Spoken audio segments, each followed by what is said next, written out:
இந்த வேற்றுமையை ஏற்படுத்தினவன் தான் பின்னாடி வந்தவன். ஜாதிங்கிறது எப்படி வந்ததுன்னா தொழிலால வந்தது. ஜாதிங்கிறது எல்லாருமே மனசுல வாங்கிக்கணும். அதை ஜாதிங்கிறதே தொழிலால வந்ததுதான். தொழில் பேரை வச்சுதான் ஜாதியையே நாம இன்னைக்கு சொல்றோம். நாம பார்ப்பான் அப்படிங்கிறதே தொழிலை வச்சுதான். அரசன்கிறதோ வணிகன்கிறதோ வேளாளங்கிறதோ எல்லாம் தொழிலை வச்சுதான். அதற்குள்ள உட்பிரிவுகள் எல்லாமும் தொழிலை வச்சுதான். அப்படிங்கிறதே தொழிலை வச்சுதான் ஜாதியே தவிர பிறப்புனால ஜாதி கிடையாது. பழகினா நமக்குள்ள அது பேடும் தானாவே. அதுவும் இந்த மாதிரி இடத்துலதான் போகும். இப்படி வருகிறாரு உட்காந்து நம்ம கதை கேட்கிறோம், ஜாதி பார்த்தா பார்க்கணும், அவ்வளவு வேண்டாம். பெருமாள் கோவில்ல பார்த்தா 12 அழ்வார்களை வச்சு பூஜை பண்றோம். சிவன் கோவில் காரணேஸ்வரர் கோவில் போனோம்னா 63 நாயன்மார்களை வச்சு பூஜை பண்றோம். இவர் இந்த ஜாதின்னு சொல்லியா நம்ம பார்க்கிறோம்? அப்படி நாம பார்க்கவே இல்லையே. இவர் ஆழ்வார், இவர் குலசேகர ஆழ்வார், இவர் திருப்பான் ஆழ்வார், இவர் அப்படின்னு பாக்குறோமே தவிர இவர் என்ன, அவர் அரசன், இவர் ஹரிஜனன் அப்படின்னு நான் பாக்குறோம். இவர் நந்தனார், இவர் கண்ணப்பர் அப்படின்னு பாக்குறோமே தவிர இவர் வேடுவர், இவர் ஹரிஜனன் அப்படின்னு நான் பாக்குறோம். அது கிடையவே கிடையாது. இது எங்க ஒருமைப்படும்னா கோவில்ல தான் ஒருமைப்படும். எப்படி நல்லோர்கள் நல்லவர்கள் இருக்கிறாங்க. இந்த தமிழ்நாட்டுக்கு சமானமா நாட்டையே சொல்ல முடியும். அவ்வளோ உழைப்பாளிகள், அவ்வளோ நல்லவர்கள். குழந்தைகளுக்கு நாம பழக்கத்துல தானே இருக்கு. இந்த நாரதர் அந்த 3-4 மாசத்துக்குள்ளேயே இந்த இவர்களோட பழகி போயிட, 4 மாசம் முடிஞ்சு அவர்கள் கிளம்பின உடனே அவர்கள் பின்னாடி இவர்கள் என்ன பண்ணுவார்கள், உட்காத்தி வச்சு தத்ரான்வகம் கிருஷ்ண கதா பிரகாயதா அனுகிரகேணா ஸ்ருணவம் மனோகரா உட்காத்தி வச்சு இது மாதிரி கதைகளை சொல்லுவார்கள். பகவானுடைய கதைகளை சொன்னா நாரதர் கேட்பார். குழந்தையா இருக்கிறது இவர்களும் பேசுவார்கள், அதுவும் கேட்கும். தாத்தா எனக்கு கதை சொல்லு, ராமர் கதை சொல்லு, நரசிம்மர் கதை சொல்லு, கிருஷ்ணர் கதை சொல்லுன்னு குழந்தைகள் கேட்கும். நாம அதை உட்காத்தி வச்சு சொல்லணும். இப்ப நாம குழந்தைகள்கிட்ட பேசுறதே கிடையாது. டிவியை போட்டு விட்டுறோம், செல்ல கொடுத்து விடுறோம் குழந்தைகள் கையில. 5 வயசானாலும் பேச்சே வரல குழந்தை. அது பேச மாட்டேங்கிறது. டாக்டர்கிட்ட கூட்டிட்டு போனா பேச்சு வரலைன்னா டாக்டர் அவர் வீதத்துக்கு அவர் சம்பாதிச்சுட்டு போறார். சின்ன ஒரு விஷயம் சொல்றேன், ஏன் பேச்சு வரலைங்கிறதுக்கு. பேச்சுங்கிறது ஒன்வே இல்லை, 2 வே. நாம பேசினாதான் அது பேசும். இந்த டிவியை போட்டு விட்டேன்னா டிவி மட்டும்தான் பேசுறதே தவிர அது பேசல, அதனால பேச்சு வரல. டிவியை நிறுத்திவிட்டு நீங்க பேச ஆரம்பிச்சேன்னா குழந்தைகிட்ட வா வா என்ன பண்ற அப்படிங்கறது அது பதில் சொல்றதுக்கு முயற்சி பண்ணும். அந்த குழந்தைகளை நம்ம பேச வர்றதே கிடையாது. அப்புறம் எங்க இருந்து பேச்சு வரும்? இன்னைக்கு பெரும்பாலும் 50% பேச்சு வராத குழந்தைகள் இருக்கு. இதுக்கு என்ன காரணம்னா இதுதான் காரணமே. டிவியை போட்டு உட்காந்து வைக்கிறதுனாலதான். நாம பேசணும். வயசானவர்கள் தாத்தா பாட்டி குழந்தைகிட்ட பேசிட்டே இருப்பா. அது ஏதோ கேட்டுட்டே இருக்கும். 5 வயசுக்குள்ள நொன்னு பேசிட்டே இருக்கும்.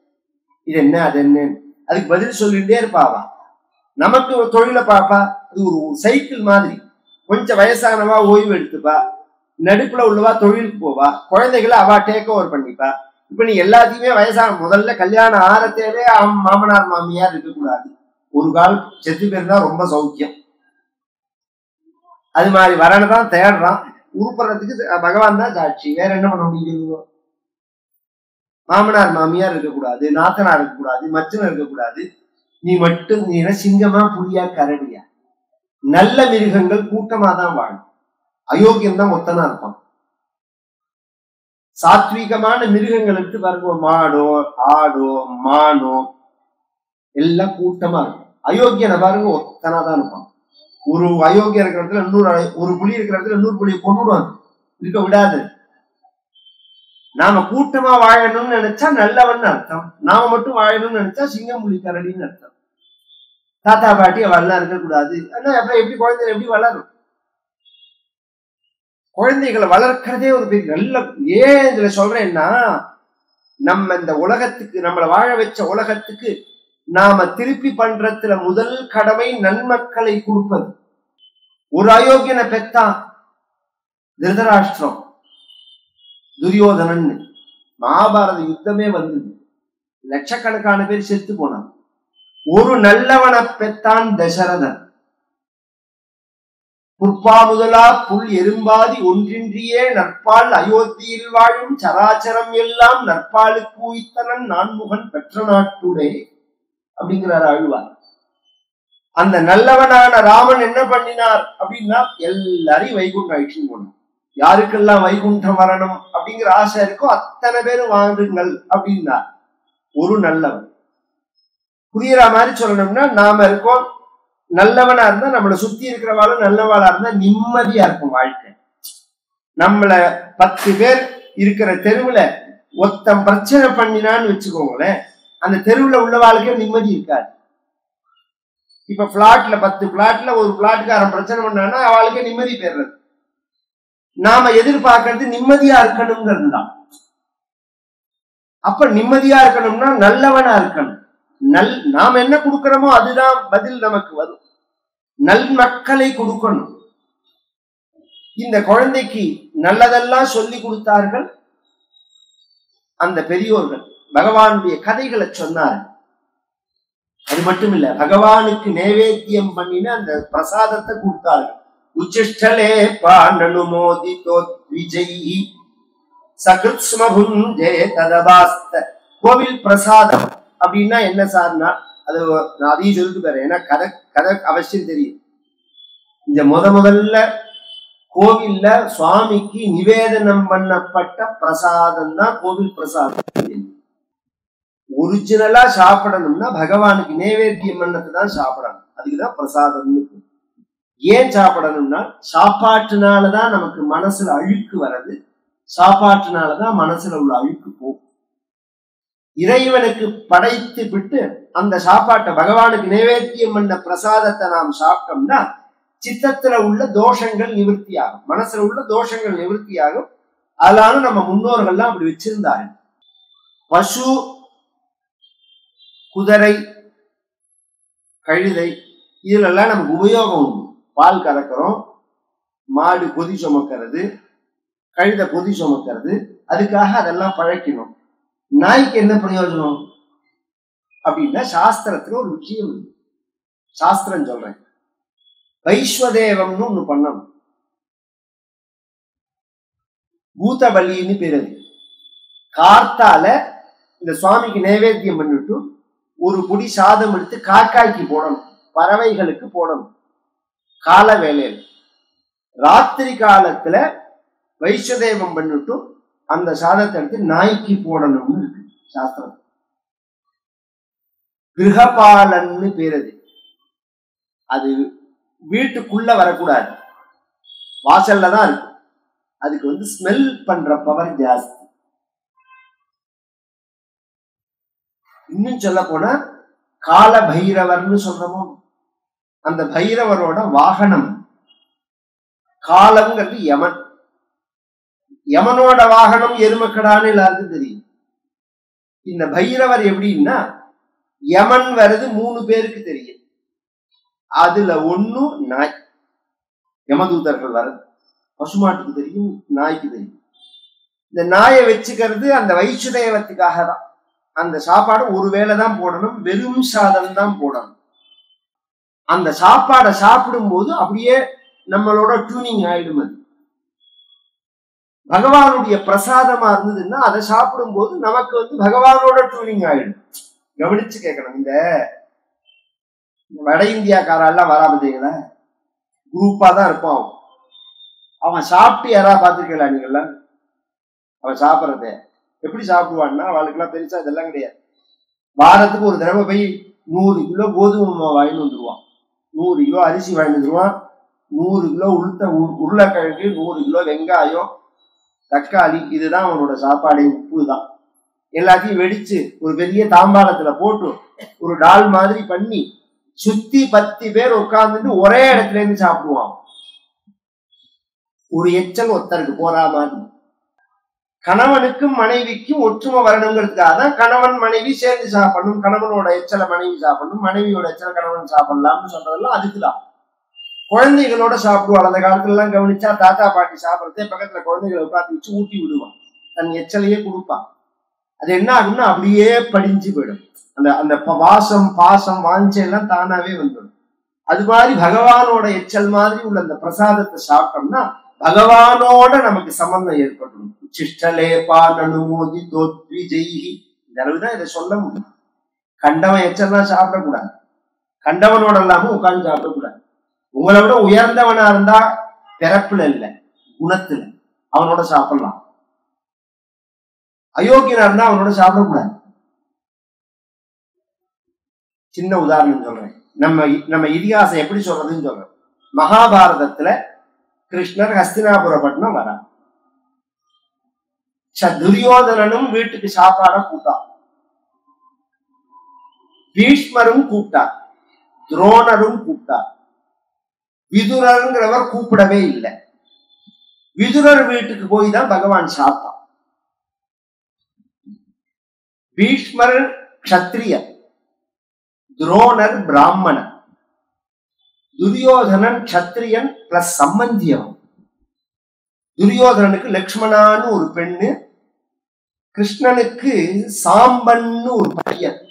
அந்த சாம்பனுக்கு இந்த லக்ஷ்மணாவை கல்யாணம் பண்ணியிருக்கான் பகவான், சம்பந்தி பொண்ணு எடுத்திருக்கான். அப்படி உள்ளவன் வீட்டிலேயே சாப்பிடல, வீட்டுலவே பகவான் சாப்பிடறான். மறுநாளைக்கு துரியோதனனோட சபையில தூது பேச வந்த இடத்துல துரியோதனன் தூது பேச விட்டுட்டு முதல் கேள்வியே எங்க 3 பேரையும் விட்டுட்டு நீ எப்படி விதுரன் வீட்டுல போய் சாப்பிடலாம்னு. பீஷ்ம துரோணா வதிக்கிரமிய மாஞ்சாபி மதுசூதனா கதம் ரிஷல போஜனம்னு கேட்டான். என்ன விட்ட, பீஷ்மரை விட்ட, துரோணரையும் விட்டுட்ட.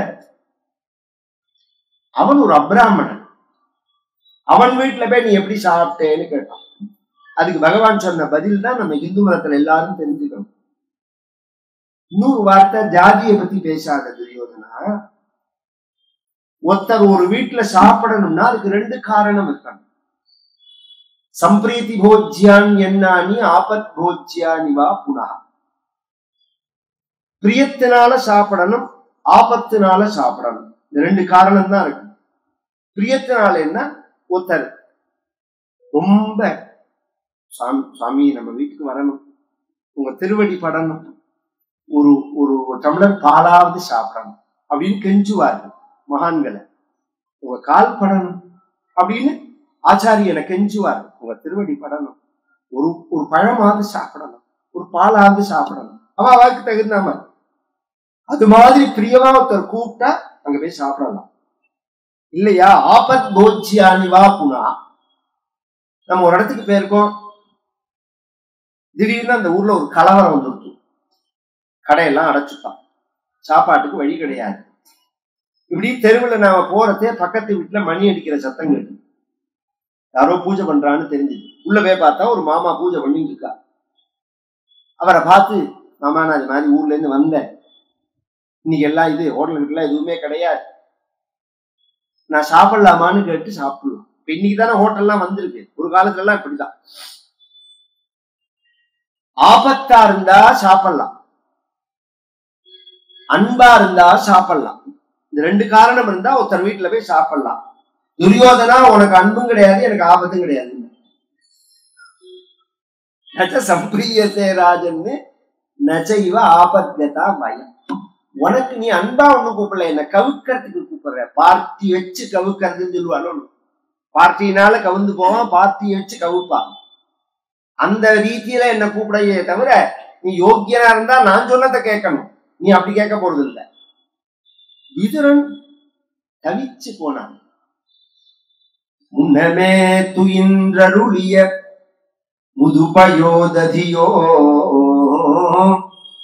பண்ணகாதிவப்பாயலோ பச்சை ஆளிலையோ சொன்ன 4 வகை சுருதியோ கருதி நீ எய்ததற்கு என்ன மாத்தவம் செய்தது இச்சிறு குடில் என்றான். உன்னமே துயின்றருளிய. என்ன நினைச்சுன்னு இந்த வீட்டுக்கு வந்த கிருஷ்ணா, ஒரு சாதாரண குடிசை, வெயில் மழை தெரியாம இருக்கிறதுக்காக நான் போட்டு வச்சிருந்தேன், இத வைகுண்டமா பண்ணிட்டியே அப்படி சொல்றார் விதுரன். நீ வந்து வைகுண்டமா உன் கால் பட்டு வைகுண்டமா போயிடுது அப்படின்னு. அந்த பக்தி தான் நம்ம மனசுல வாங்கிக்கணும். அதனால சாப்பாடுங்கிறது ரொம்ப முக்கியம். கண்ட இடத்துல சாப்பிடக்கூடாது, கண்டபடி சாப்பிடக்கூடாது. கோவில் பிரசாதத்தை விசேஷ நாட்கள்ல நிறைய போட சொல்லணும். எல்லாரும் அதுக்கு பணம் கட்டி அது நல்லா பண்ணி பெருமாளுக்கு எவ்வளவு நைவேத்தியம் பண்றோமோ அவ்வளவு சாநித்தியம். திருப்பதிக்கு எவ்வளவு பிரசித்தி, அவ்வளவு நைவேத்தியம். நிறைய பிரசாதங்கள் பண்ண சொல்லணும். அந்த பிரசாதங்களை சாப்பிட்டா சித்த சுத்தி ஏற்படும். அது மாதிரி நாரதருக்கு ஏற்பட்டது உச்சிஷ்ட போத்தியான். இந்த 2 நாளையும் அவர் பகவத் பக்தி வந்தது. இந்த சுவாமிஜி எல்லாம் கிளம்பின உடனே, சன்னியாசிகள் எல்லாம் கிளம்பின உடனே அவர் பின்னாடியே போறேன்னு 5 வயசு குழந்தை அழுது. இப்ப யாராவது நம்ம வீட்டுக்கு வந்து ஒரு 10 நாள் தங்கினா அவ பின்னாடியே போறேன்னு குழந்தை சொல்லுவோம். அது மாதிரி அப்ப அந்த அம்மா சொன்னா, எனக்கு இருக்கிறது ஒரு குழந்தை, நீ என்ன விட்டுட்டு போயிட்டேன்னா அப்புறம் எனக்கு யார் இருக்கா? அவர்களும் சொன்னார்கள், நீ அம்மாவோட தான் இருக்கணும், எங்களோட நீ வரக்கூடாது. இதுக்கு பக்தி வந்துருச்சு. இருந்தாலும் அவர்கள் உபதேசம் பண்றாரு. அதுக்கு தகுந்த அதிகாரி ஆயிட்டான் கோஸ்வாமி மாதிரி. என்னை விட்டு பிரிவுன்னு நீ நினைக்காத, உனக்குள்ள இருக்கிற பகவான் வாசுதேவன் எனக்குள்ளேயும் இருக்கான். அவன் இங்கேயும் இருக்கான், அங்கேயும் இருக்கான், அங்கேயும் இருக்கான். பகவான் இல்லாத இடமே கிடையாது. வாசுதேவ சர்வமிதி சமஹாத்மா சுதுர்லபா. அப்படி எல்லா இடத்திலையும் நீக்கமான நிறைந்திருக்கிற பகவானால உனக்கும் எனக்கும் உள்ள தொடர்பு விடவே விடாது. நாம பிரிஞ்சோங்கிறதே கிடையாது. இப்படி சொல்லிட்டு போயிட்டாரு. இது பெரிய ஞான விஷயம். அந்த ஞானமும் அவருக்கு ஏற்பட்டது.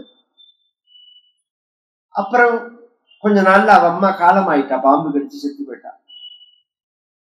இந்த 6 வயசு குழந்தை நாரதர் என்ன பண்ணினா, அந்த ஊரை விட்டு கிளம்பி ஏதோ ஒரு இடத்துக்கு போய் ஒரு குளத்தங்கரையில உட்கார்ந்து குளிச்சுட்டு அவர்கள் பகவானை வர்ணிச்சிருக்கார்கள். பகவானை பத்தி சொல்லும் போது பகவான் எப்படி இருப்பான் அப்படின்னு பகவானுடைய உருவத்தை வர்ணிச்சிருக்கார்கள். சூரியஸ்பர்தி கிரீட்டம் ஊர்த்வதிலக ப்ரோத்பாசி பலாந்தரம் காருண்யாகுல நேத்ரம் ஆர்த்ரஹசிதோல்லாசம் சுனாசா புடம் கண்டோத்யன்மகராப குண்டலயுகம் கண்டோஜ்வல கௌஸ்துபம் தொத்ரூபம் வனமால்யாரபடல ஸ்ரீவத்சதிப்ரம் பஜே கேயூராங்கத கங்கணோத்தம மகாரத்னாங்குலீயாங்கித ஸ்ரீமத் பாஹு சதுஷ்க சங்கதகதா சங்காரி பங்கேருஹ காஞ்சித் காஞ்சன காஞ்சிலாஞ்சிதலசத் பீதாம்பராலம்பினி ஆலம்பே விமலாம்புஜத்யுதிபதா மூர்த்திம் தவார்த்திச்சிதம். பகவான் எப்படி இருப்பான்னா, பகவானுடைய தலையில கிரீட்டம். அது எப்படி இருக்கும்? உதய காலத்துல உள்ள சூரியனுடைய பளபளப்பையும் தாண்டி பளபளக்கும், பிரகாசமா இருக்கும். சூரிய ஸ்பர்தி கிரீட்டம் ஊர்த்வ திலகம். பகவான் கஸ்தூரி திலகம் இருக்கான். பலாந்தரம். இந்த நெத்தி விஸ்தாரமா இருக்கு. அகண்ட நெற்றி, சுருள் சுருளதான காக்கை சிறகு போல் கேசங்கள், வில் போல் வளைந்ததான 2 புருவங்கள், காது பரிந்தும் நீண்டதான கருண ததும்பிய கண்கள், 2 காதலியும் மகர குண்டலம், கண்ணாடி போல கன்னம், உயர தூக்கப்பட்டதான மூக்கு, சிறந்ததான உதடு, முத்து போன்றதான பற்கள், பக்தர்களுடைய துக்கத்தை போக்கக்கூடியதான மந்தஹாசம், புன் சிரிப்பு, சங்கம் போன்றதான கழுத்து, அந்த கழுத்துல மந்தார மாலை, வைஜெயந்தி மாலை, துளசி மாலை, முத்து மாலை பிரகாசிக்கிறது. விரிந்ததான தோள்கள், 4 கைகள், தோல் வளையல்கள், கங்கணங்கள், மோதிரங்கள், 4 கையிலையும் சங்கம், சக்கரம், கதை, பத்மத்தோட பிரகாசிக்கிறது. மார்புல கஸ்தூபம் பிரகாசிக்கிறது. மகாலட்சுமி இருக்கால். குறுகியதான இடுப்பு, திவ்யமான தங்கப்பட்டு, அது மேல ஒட்டியானம், அழகான கால்கள், கொலுசு, முத்து போன்றதான நகங்கள், இப்படி ஆபாத மஸ்தகம். பகவான் மந்தஹாசத்தோட உனக்கு முன்னாடி நின்றுட்டு சிரிக்கிற மாதிரி நீ பார்த்துட்டே இருக்க. இப்படி தியானம் பண்ணு, இதுதான் தியானம்னு பேரு. இதுதான் முயற்சி பண்ணணும். இப்படி தொடர்ந்து பகவானை பார்க்கணும், கண்ணை மூடணும், பார்த்த உருவத்தை திருப்பி உள்ளுக்குள்ள பார்க்க முயற்சி பண்ணணும். இத சொல்லி கொடுத்திருக்காளா? அதை பார்த்தா இதுக்கு தியானம்னு பேரு. தரிசனம் வேற, தியானம் வேற, சாட்சாத்காரம்ங்கிறது வேற. புரியுற மாதிரி சொல்றேன். கோவில்ல போய் தரிசனம் பண்றோம். பெருமாளுக்கு பிரசன்ன வெங்கடேஷ் பெருமாள் இருக்கா, பெருமாளோட ரூபம் இருக்கு. ஆனா பெருமாளோட அந்த ரூபம் எதுல செய்யப்பட்டிருக்கு? கல்லுல செய்யப்பட்டிருக்கு அல்லது உலோகத்துல செய்யப்பட்டிருக்குன்னு வச்சுக்கோம். நாம அங்க உலோகமா பார்க்கல, கல்லா பார்க்கல, பெருமாளை தான் பார்க்கணும், அந்த ரூபத்தை தான் பார்க்கணும். இதையே நாம மனசுனால அந்த உருவத்தை பார்த்தோம்னா மனசுனால அந்த உருவத்தை தயார் பண்றோம். கல்லால தயார் பண்ற மாதிரி மனசுனால தயார் பண்றோம். இதுக்கு தியானம்னு பேரு.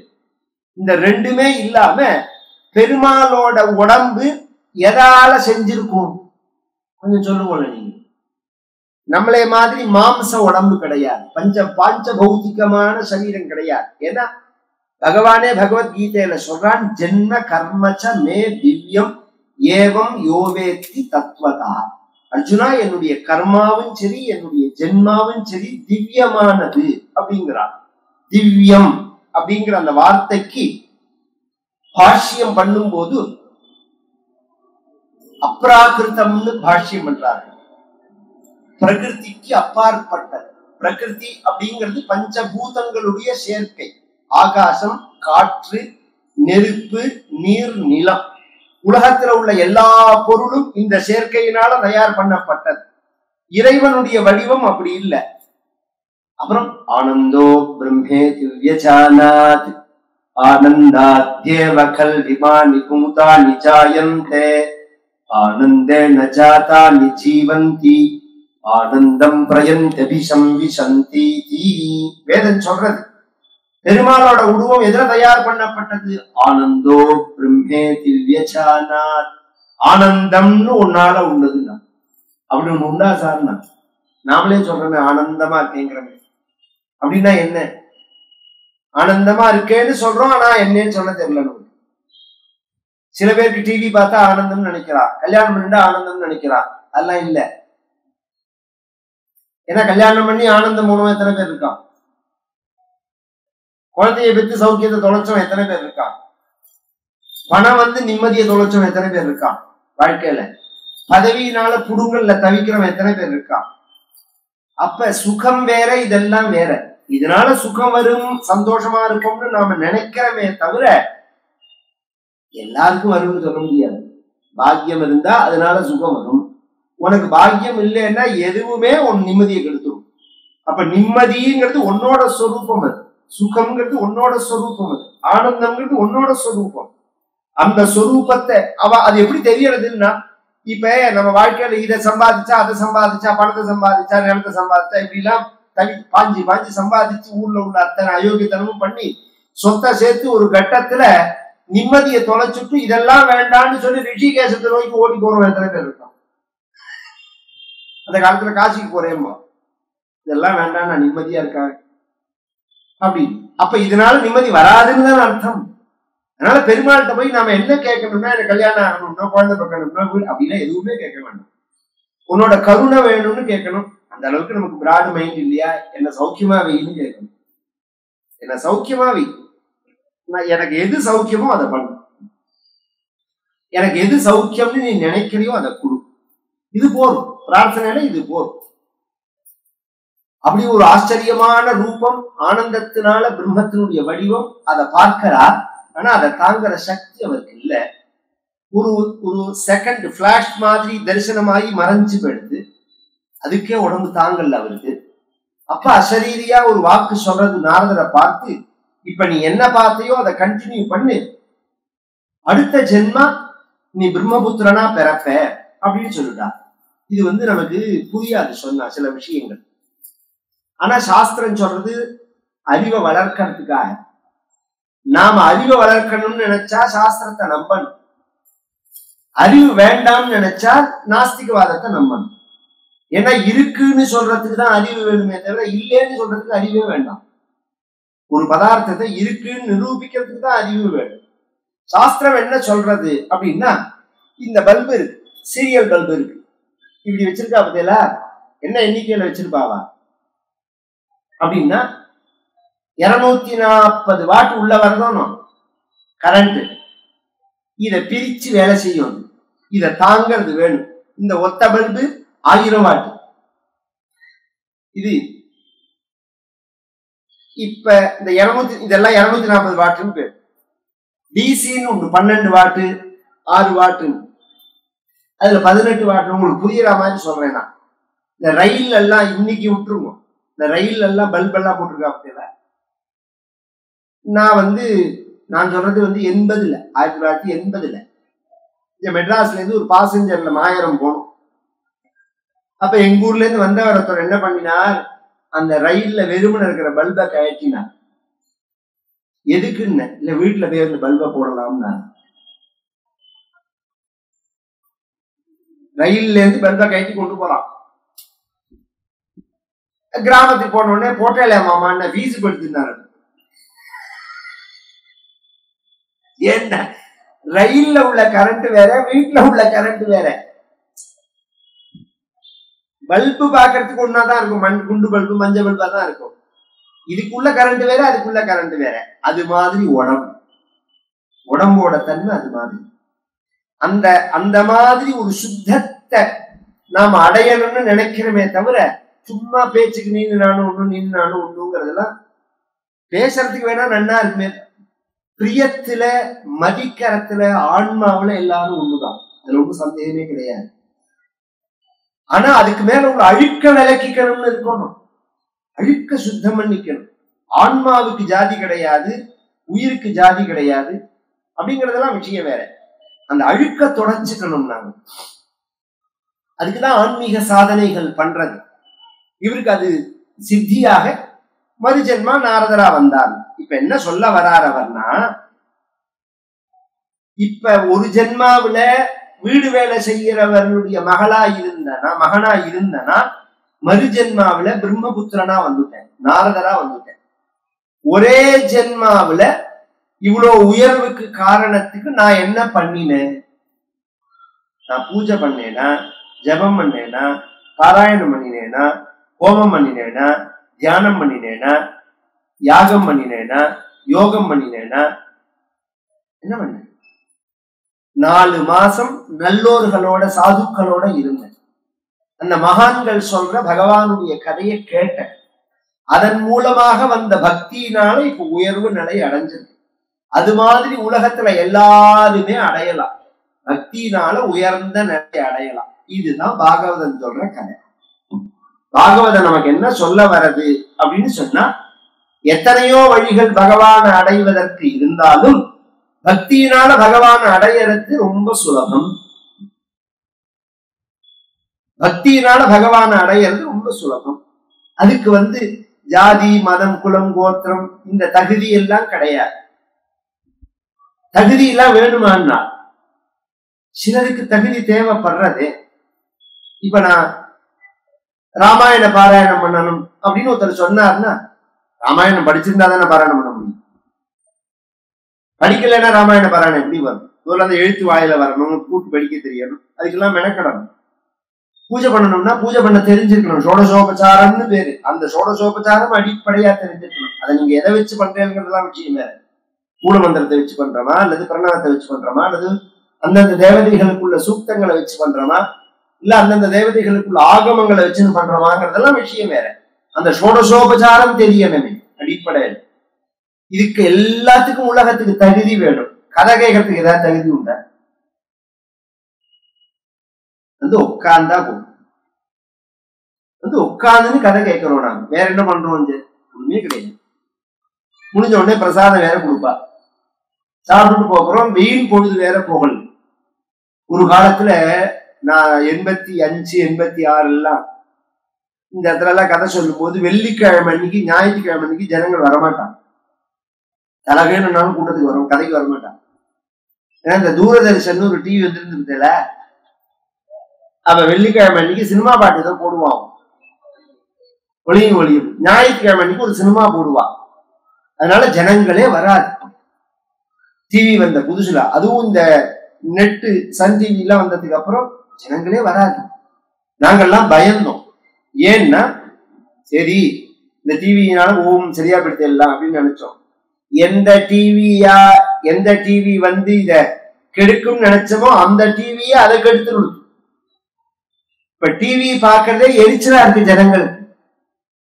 ஏதோ 1-2 விஷயத்துக்கு டிவி பாக்குறாளே தவிர அதெல்லாம் ரொம்ப நாளைக்கு நிற்காது. எத்தனையோ யுகக்கணக்கா ஆயிரக்கணக்கான வருஷங்களா நாம் இந்த கதைகளை கேட்டுன்னு வரும். எனக்கு இது பிடிக்கலன்னு ஒருத்தர் சொல்ல முடியுமா? சொல்றவாருடைய விஷயத்தை பொறுத்து இருக்கு. சொல்றவா வந்து பகவத் குணமா சாஸ்திரமா அதை சொன்னா நமக்கு அழுக்காது. தேவையில்லாத வம்புகள் பேசுறதே தான் அழுக்கு வரும். இந்த பகவத் குணம் வந்து ஒரு மனிதனை உயர்த்தும், மேல உயர்த்தும். அதனால இந்த பகவத் குணத்தை கதைய ஒரு புராணமா பண்ணும்.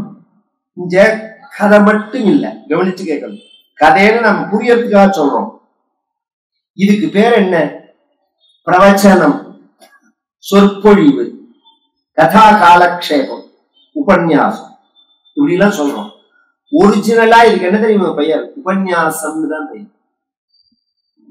அது இல்லாததுனாலதான் மற்ற பெயர்கள்லாம் வந்தது. உபன்யாசம்னா என்ன? உப அப்படின்னா பக்கத்துல, உப சமீபே. நியாசம் அப்படின்னா வைக்கிறது, வைப்பதுன்னு அர்த்தம். பக்கத்தில் வைப்பது. என்னத்தை? கேட்கிறவர்களுடைய மனச பகவானுக்கு பக்கத்தில் கொண்டு வைப்பதற்கு உபன்யாசம். அந்த கதை கேட்கிறவர்கள் 2 மணி நேரம் அப்படியே பகவானோட இருந்த மாதிரி இருக்கணும். தேவையில்லாம வீண் கதைய, சமையல் எப்படி பண்றது, சாம்பார் எப்படி பண்றது, கறி எப்படி பண்றது, கண்ட ஜோக்கெல்லாம் சொல்றது, அரசியல் பேசுறது. நானே சில சமயங்கள் சில வார்த்தைகள் சொல்றதெல்லாம் கோபத்தினால சொல்றேனே தவிர உங்களை திருப்திப்படுத்துறதுக்காக இல்லை. இங்க வந்து நாம சொல்றது 2 மணி நேரம் நமக்கு உலகம் அப்படிங்கிறது மறந்து பகவானோட பெருமாளோட நாம இருந்தாவது ஒரு ஃபீலிங் இருக்கணும் நமக்கு. இதுதான் உபன்யாசம். இது மாதிரி உபன்யாசங்களை நாம கேட்டோம்னா நம்மள அறியாம முதல்ல நமக்கு கவனிச்செல்லாம் உபன்யாசத்துல முதல்ல வரத்தே தூக்கம் வந்துடும். அழகா தூக்கம் வந்துடும். பெரும்பாலா உள்ளவாளுக்கு தூக்கம் தான் வரும். ஏன் அப்படின்னு சொன்னா இது மற்ற பொழுதுபோக்கு மாதிரி உணர்ச்சிகளை தூண்டக்கூடிய பொழுதுபோக்கு இல்லையோ, மனசை சாந்தப்படுத்துற பொழுதுபோக்குங்கிறதுனால தூக்கம் வந்துடும். அப்படி வருடி விடுற மாதிரி ஒரு சினிமா மாதிரி, ஒரு பாட்டு மாதிரி, ஒரு கூத்து மாதிரி இருந்ததுன்னா ராத்திரி முழுக்க முழிச்சுன்னு பார்ப்போம். இது அப்படி இல்லை, மனசை அமைதிப்படுத்துற விஷயமா இருக்கு. அதனால தூக்கம் வரா மாதிரி தோன்றது. ஆரம்பத்துல அப்படிதான் இருக்கு, கொஞ்ச நாள் ஆச்சுன்னா சரியா போயிடும். இன்னொரு காரணமும் இருக்கு தூக்கம் வர்றதுக்கு. பொதுவா நாம எங்க போனாலும் நம்மோட பின்தொடரக்கூடியது 2 பேர். பற்றி தொடரும் இருவினை புண்ணியமும் பாவமுமே.